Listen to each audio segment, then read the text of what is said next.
Hello, welcome back to a correspondence on the war on consciousness.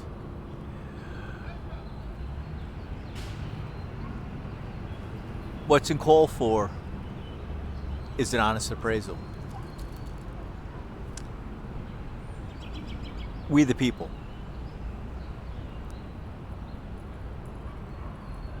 The situation is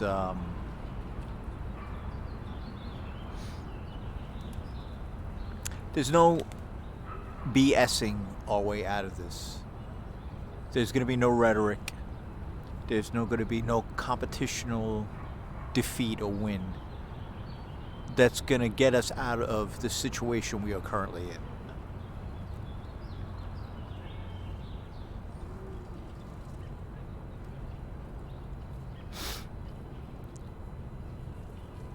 So I think one suggestion is we have to understand really what is these United States of America. And one of the I think a poignant, a good place to start is to understand that these United States of America is not the economy. This has been a type of social engineering to get we the people to engage with the framework of the economy through consumerism, identify ourselves with our occupation or however it is we earn a living or engage with the economic system. I mean, through consumerism, in which we identify our state of being with the economy. It's very clear. So we're going to have to come to terms with the fact that this is one of the reasons why our principles, our actions are not being derived from those principles. Right?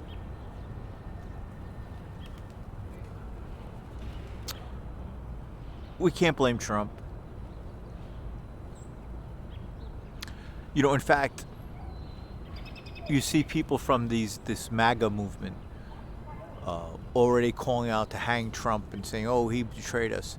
The entire MAGA movement was part of like the BLM movement. It's all the same. Our whole society is being pushed in a certain direction. The entire MAGA movement, again, is part of this economic leverage that we're in. The economic system is not these United States of America. This is the framework we need to understand. People like to say, "Well, the government has failed us." No, it wasn't the government, the checks and balance system, that has failed us. It was the corporate structure and economic leverage brought into the system by the corporate structure. And I'm not saying this in defense of the checks and balance system that we had. I'm just saying that our government has not failed.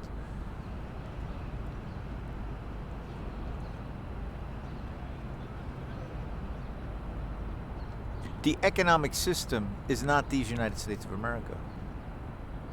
In fact, if you read the Declaration of Independence, there's not one word about mortgages, pension plans, dental.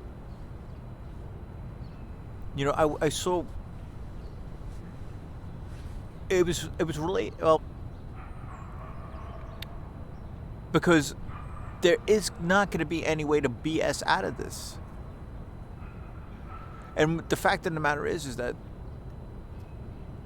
they've already made the maneuver. They've already robbed the country. I mean, I'll put in that clip from Catherine Austin Fitts again. Keep money on their balance sheet secretly. So the Fed bought shares and made their relationship with the BIS much closer in 1994. In 1995, a budget deal basically crashed and burned in October, and it was then that one of the largest pension funds, the president of the largest pension fund in the country, said to me, they, whoever they is, have given up on the country and moving all the money out starting in the fall. And it was that fall, October 1997, when money started to go missing from HUD as well as the Department of Defense. As of today, there's $20 trillion between 1998 and 2015 missing from DoD, and $1 trillion missing from HUD. The other thing that started to happen when that money started to go missing, Polly, was what I call the Great Poisoning. So literally, it was the next month after the budget deal crashed that OxyContin was approved, and the HUD predatory lending started, and the pill mills started, and really the targeting of the low-income neighborhoods started, including the roundups coming from the private prison movement. And so undocumentable adjustments then skyrocket. Coming into 9/11, we had breaking down how they've been robbing the country since before 9/11. Right? And the fact is that most people are so captured by having to make a living every day to feed the economy and the tax man and the mortgage and their house, right? The home, that they may not see that that is the trap. Not that family values and having a home to protect one's family and to have a place to live and love one's family, but that is one of the aspects of our society, that the people who are masters of the subjugation of nature and the restriction of natural resources not only restricted the food, but the human condition, the natural resource of the consciousness. J.J. Couey shared, thank you, Matt Raymer from Content Safe, introduced me to J.J. Rui. He's like, your consciousness is their next real estate deal.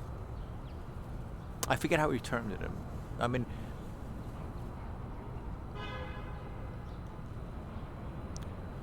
we have been lulled, right, into a form of servitude, right, in which we are leveraged, brought into an economy that is not again. Everybody knows, everyone, right? That song, everybody knows the game's rigged. But they have very cleverly created throughout the life, related to ritual, related to stages in life, related to poignant stages in life of people who live, like, generally a family timeline, right? From someone who would have a family, take care of a family. It's been strategically structured to subjugate that whole process. One of the most poignant expressions I've seen of this was from, they blocked me out of the site. Not the people, but however, I'm in New York City. I deal with a lot of disruption. It could be just bots. And it was the stalks, the old cartoon with the stork dropping the baby at the homes, and the stork had a baby and was flying and dropped it, when it hit the ground, it became a bomb, and there was a standardized, cul-de-sac house, right? The standardization of the mortgage system, the home system, right, is being distributed around the world. There's a whole standardization and related to our economy that has been turned against the people. And this is what it is, to a degree. But let me not tell you, perhaps I'm wrong, but there certainly is issues that we need to have an honest appraisal about. All right? The debt-based economy has not at no time served we the people or anybody on the planet.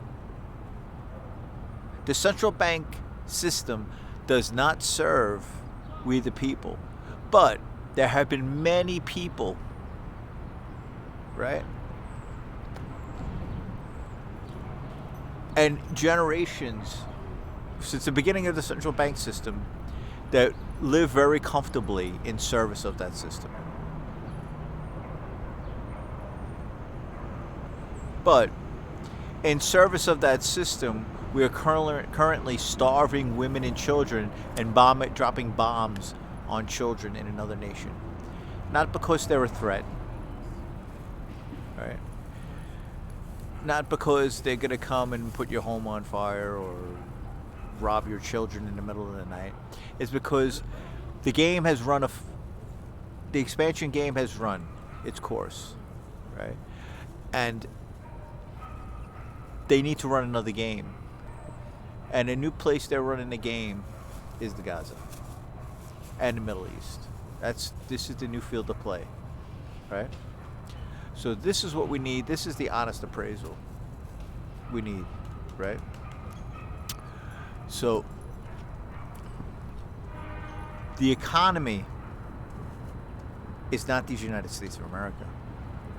The Declaration of Independence didn't say, we find these truths self-evident. The pension system and the mortgage system should be defended and protected at all costs. And to protect our pension and mortgage system and our stock options and finances, we will expand and bring the central bank system to every nation around the world. It doesn't say that. So, the honest appraisal, and I'll give you another, just share this to show you how this has played out. If you remember 9/11, again, I'll lean on Catherine Austin Fitz. I'm going to show it before, I'll cut it in, and you'll have seen it already if you're watching this far. Before 9/11, now you can see that there was an ongoing robbery already before 9/11.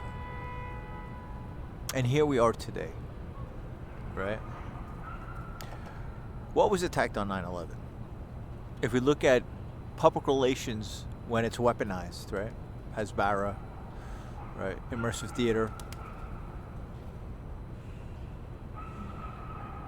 It was telling the story that the United States of America was Wall Street, global trade, right? The Pentagon, military-industrial complex, and they said the other plane was going to the White House. Right? It's a story being told that America is under attack. World trade, military-industrial complex, and that we were going to have to mobilize to protect that. But really, there were 3,000 people who died that day, and I'm in New York City. I'm from New York City. I'm from Brooklyn, New York. I know I have friends that have died from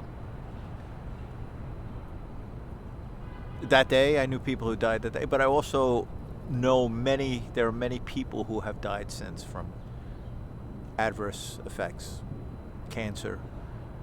People are still sick. So we the people, I remember Christine Whitman saying, oh, it's okay, go. We don't need respirators. You're safe to breathe this stuff in. And those are just the first responders. What about all the people that lived in the Lower East Side? What about all the people that lived in Lower Manhattan that had to go back to their homes? And they said, oh, well, it's clean. Go back to work. Don't worry about it. Wipe that up with a rag or something, don't you? Right?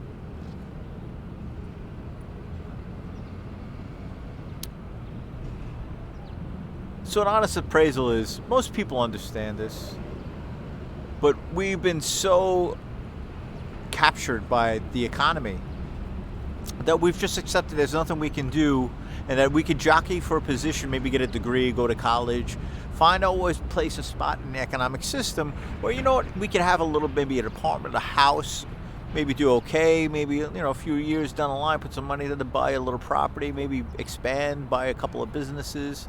But we're still small players. Have a couple of houses upstate, maybe, or wherever. Right? But look what's going on around the world. The fourth industrial revolution is about tech, and the Great Reset is they're resetting the game. So, if you understand, Richard Haas wrote the book, The Bill of Obligations. Bill Haas of the Council on Foreign Relations wrote a book, The Bill of Obligations, not the Bill of Rights, because they're speaking to each other of where they're pushing things. It's not for you. You're gonna be obliged to be put in a debt-based system where there will be you can't, it's like your direct deposit, right, money, where you don't even have a choice that they take it right out of your direct deposit. Or at the end of the year, the IRS, if you don't pay, they're going to come and take your house. And we all know, most people know, that income tax is not even a law. Thank you, Aaron Russo. And the people who went into that area.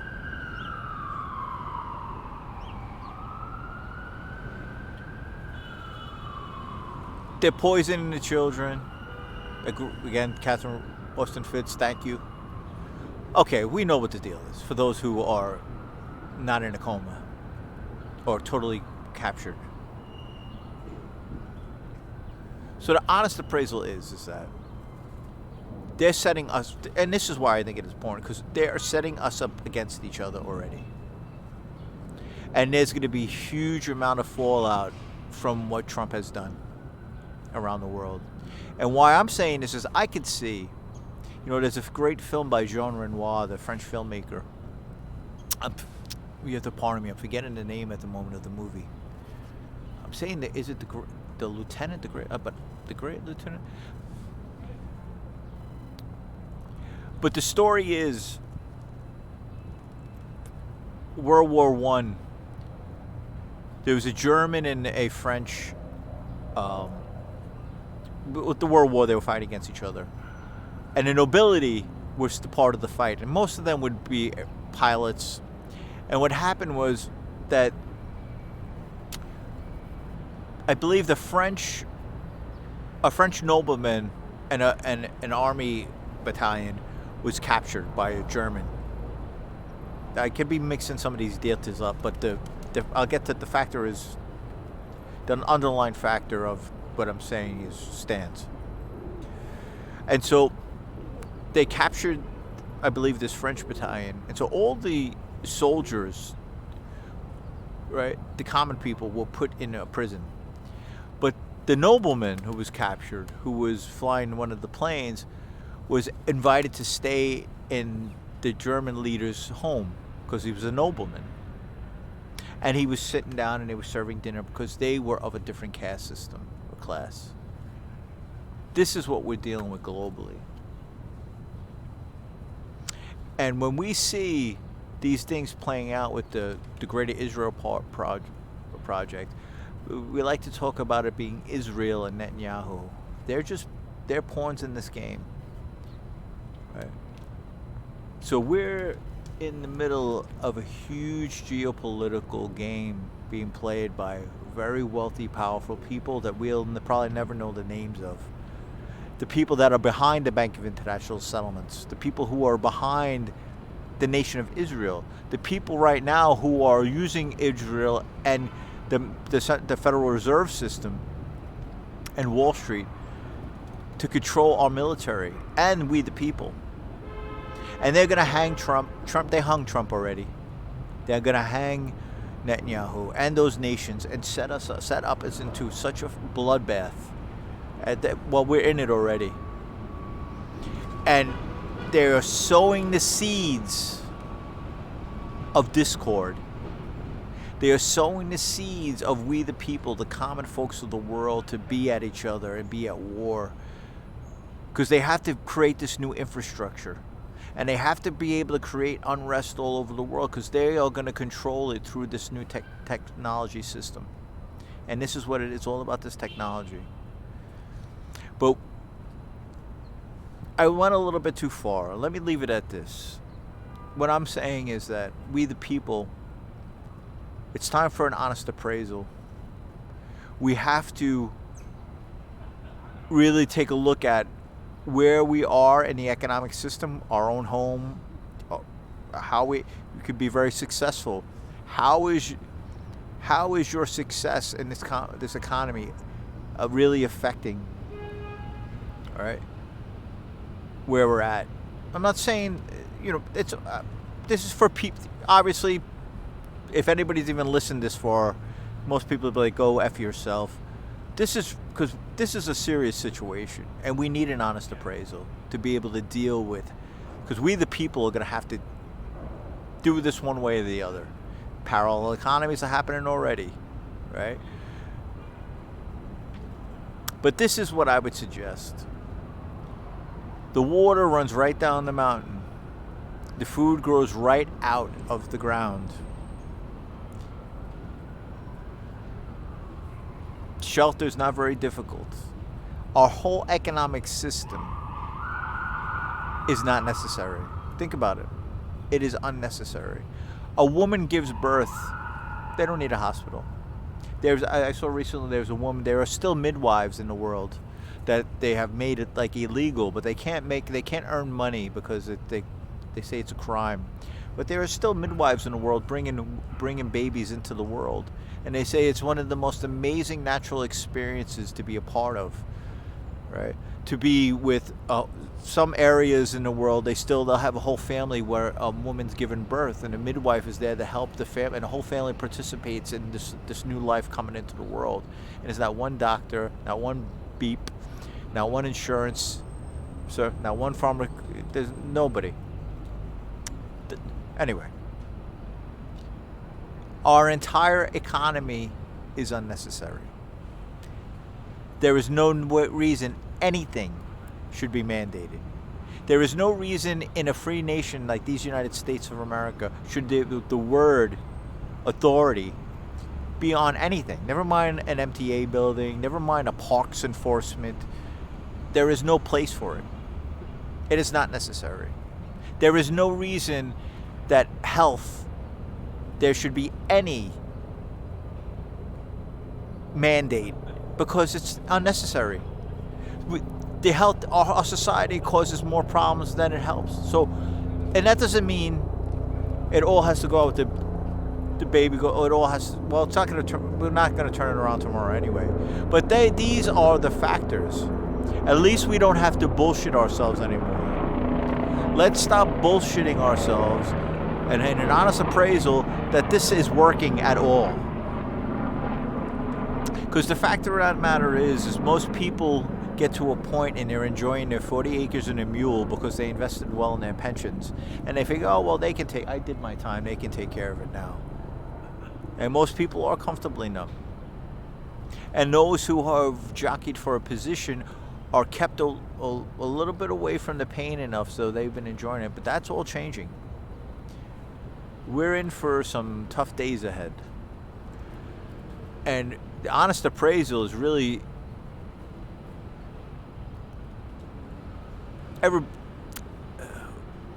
if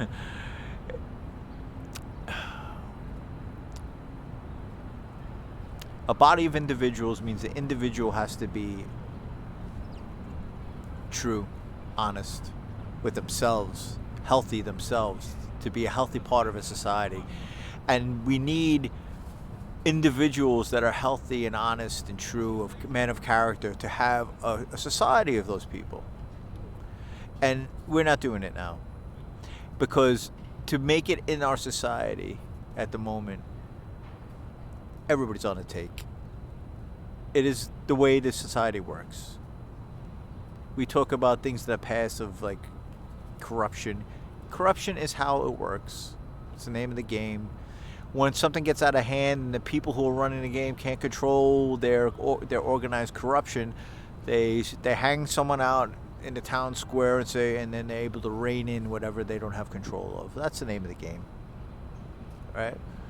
So let's get honest with it. And this is the truth. Say we came up, right, with a situation where we knew water come down the mountain, food come out of the ground, and we say, you know what? Food, water, and shelter, the basics. We have an exchange where everybody has it, right? For however we would manage it, right? We take all the public golf courses and we make farms, and we have people farm, just throwing something out there as what could be done. There's no reason why this couldn't be done. You take all the public golf courses and you make farms, and you have everybody, instead of putting people on welfare and creating an economic leverage mechanism to divide people, right? You just have people farm our land, and they can go and do hours and get food when they need it, right? And the people who want to have filet mignon or go, They could still compete outside of that. There's no reason why we can't have the same people competing at the high level they are, going eat, drinking from the top shelf, going out to the links on a private golf course, right? And compete. There's no reason they can't have that and have people have basic food, water, and shelter. Because you know what? It costs nothing. Water runs down the mountain, potato comes out of the ground. You put a roof over, you hang a tarp over you. That's it. It's free of that. That which is. And there's no reason why we need to be starving women and children right now. That's it. So, how do we get there? I'm not sure, but that is the truth. So, I guess my suggestion is we all need an honest appraisal where we are today as a nation, because this is going to get worse. Trump's going to be hung. Whoever survives, if they survive this, if it goes into a civil war where people, I've been in the bar business a lot of my life, and it's not a judgment. I'm guilty of, but most people who are winning in the game at the moment are people who, okay, let me blame Winston Churchill. Winston Churchill used to get up in the morning and have his servant serve him a tumbler of Johnny Walker Black every morning. Good sign that he's drinking drinking throughout the day. Those are not people who are able to make decisions that are based in a free consciousness. All right? Many of the people that are behind Trump are men that wake up in the morning and have a tumbler, but they have been able to work in the society and do the same thing very well every day and fight hard to have what they have and work hard, but they're not able to act outside of those structures. And most of our society is functioning in a way like that, but they've been steered into or snookered into a position regarding the economic system that is not serving them, and is not serving we the people, and is not serving the world, but because there's a shift coming on, there's a coup d'etat happening. But all those people that thought they were playing the game or thought they were being good Americans by being successful in the economy that isn't these United States of America, but was people that were convinced it was the United States of America, are not going to be able to, are going to be the ones that are going to have the most trouble accepting that they were wrong. And some of them will go and create the civil war and fight to the death just because they won't be able to admit that they were wrong. I've seen it in bars my whole life. And most of America is drunk on winning. And a lot of it comes from the money from 9/11. The word billions is illegitimate in the world. Anyway, I went into a thing. So my suggestion here is, this may seem like a babble, the honest appraisal. Where are we? Any business needs to do an inventory, right? What is it that we have that we're using? What do we not need anymore? What is not true? Blah, blah, blah, blah, blah, right? Some things that worked in the past do not work today. What are we doing today? Does it work? Right? What do we have to change to make it work? Are we acting from our basic principles? Do I know what our basic principles are? Are my actions adding or taking away from us being closer to be acting from freedom, the derived principles? Take care.